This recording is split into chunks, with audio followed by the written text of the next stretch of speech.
किसी गांव में एक साहूकार था और उसका एक बेटा व बहू भी थे। बहू कार्तिक माह में रोज सवेरे उठकर गंगा स्नान के लिए जाती थी। सुबह जल्दी जाते समय वह किसी भी पराये पुरुष का मुंह नहीं देखती थी। एक राजा का बेटा भी सुबह सवेरे गंगा स्नान के लिए जाता था।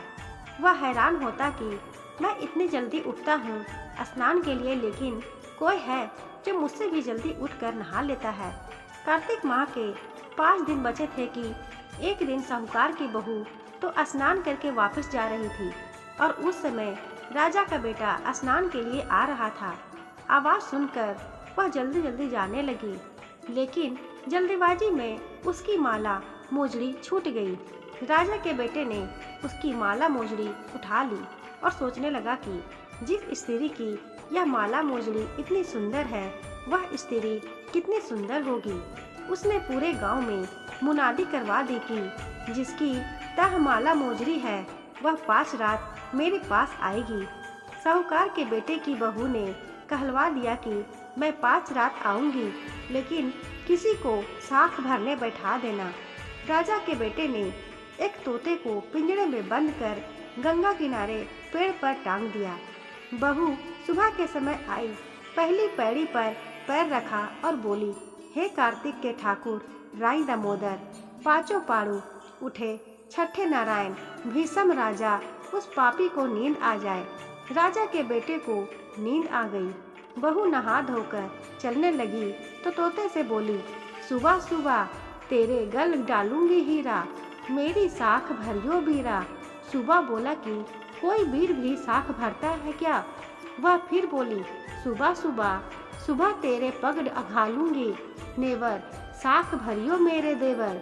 सुबह ने कहा, ठीक है भाभी, मैं तेरी साख रखूंगा। वह तो कहकर चली गई। राजा का बेटा हड़बड़ा कर उठा और सुबह से पूछा, सुबह सुबह वह आई थी, कैसी थी? सुबह बोला, आभा की सी बिजली, होली की सी झल, केला की सी कामनी, गुलाब सा रंग। अगले दिन राजा के बेटे ने सोचा कि आज मैं अपनी अंगुली में चीरा लगाऊंगा, इससे मुझे नींद नहीं आएगी। अगले दिन राजकुमार अपनी अंगुली को चीरकर लेट गया।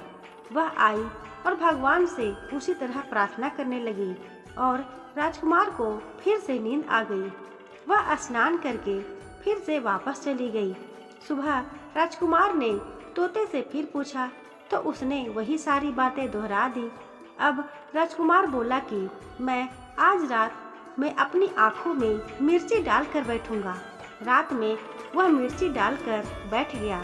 बहू फिर आई और प्रार्थना की, जिससे उसे फिर से नींद आ गई। राजकुमार ने तोते से बहू के आने की बात पूछी, उसने फिर बता दी। राजकुमार अब फिर सोचने लगा कि आज मैं बिना बिस्तर के ही यहाँ पर बैठूंगा और रात को बिना बिस्तर के बैठ गया। जब वह स्नान करने आई तो उसने फिर से भगवान से प्रार्थना की और राजकुमार को फिर से नींद आ गई। जब वह नहा कर जाने लगी तो आँख बंद करके चली गई। राजकुमार जब उठा तो वह जा चुकी थी। राजकुमार फिर सोच में पड़ गया और सोचने लगा कि आज मैं अंगीठी जला कर बैठूंगा, जिससे कि नींद नहीं आएगी। फिर वह रात को अंगूठी जलाकर बैठ गया। साहूकार की बहू आई और वह भगवान से प्रार्थना करने लगी कि आपने 4 रातें तो निकाल ली, अब यह रात और निकाल दो। भगवान ने उसकी बात रख ली और राजकुमार को नींद आ गई। जब वह नहा कर जाने लगी तो तोते से बोली कि इस पापी को कह देना कि 5 रातें पूरी हो चुकी है, वह मेरे मोतियों की माला मेरे घर भिजवा दे। सुबह राजकुमार की आँख खुली तो उसने तोते से पूछा कि क्या वह आई थी?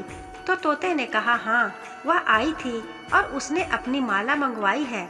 यह सुन राजकुमार सोचने लगा कि वह तो सच्ची थी, तभी तो भगवान ने भी उसका सत रखा। कुछ समय के बाद राजकुमार को क्रोध हो गया। राजा ने ब्राह्मण को बुलाकर पूछा कि मेरे बेटे का शरीर क्यों जल रहा है? ब्राह्मण ने विस्तार से सारी बात राजा को बताई कि इसने क्या किया था। ब्राह्मण ने कहा कि इसने पतिव्रता स्त्री पर बुरी नजर डाली, इसलिए यह इस रोग से पीड़ित हुआ है। राजा ने इसके ठीक होने का उपाय पूछा तो ब्राह्मण ने कहा कि यह उस साहूकार की बहू को धर्म की पत्नी बहन बनाए और रोज उसके नहाए हुए जल से यह स्नान करे, तब यह ठीक हो सकता है। राजा साहूकार की बहू की माला लेकर साहूकार के घर गया और बोला कि यह माला आपकी पुत्र वधू की है, इसे ले और आपकी बहू के नहाए हुए जल से मेरे बेटे को नहला दे। साहूकार बोला कि वह तो किसी पराये पुरुष का मुंह तक नहीं देखती, आप उसे इस नाली पर बिठा दीजिए। जब वह ऊपर नहाएगी तब नीचे इस नाली के पानी से आपका पुत्र नहा लेगा। राजकुमार ने ऐसा ही किया और कुछ समय बाद उसका शरीर चंदन सा हो गया। हे पंच भिखु देवता, जैसे आपने साहूकार की पुत्र वधू का सत रखा, वैसे ही सभी का रखना। दोस्तों, आशा करती हूँ आपको ये कहानी पसंद आई होगी। कहानी पसंद आई हो तो वीडियो को लाइक करें, अपने दोस्तों के साथ शेयर करें और इसी तरह की कहानियाँ सुनने के लिए चैनल को सब्सक्राइब करें। धन्यवाद।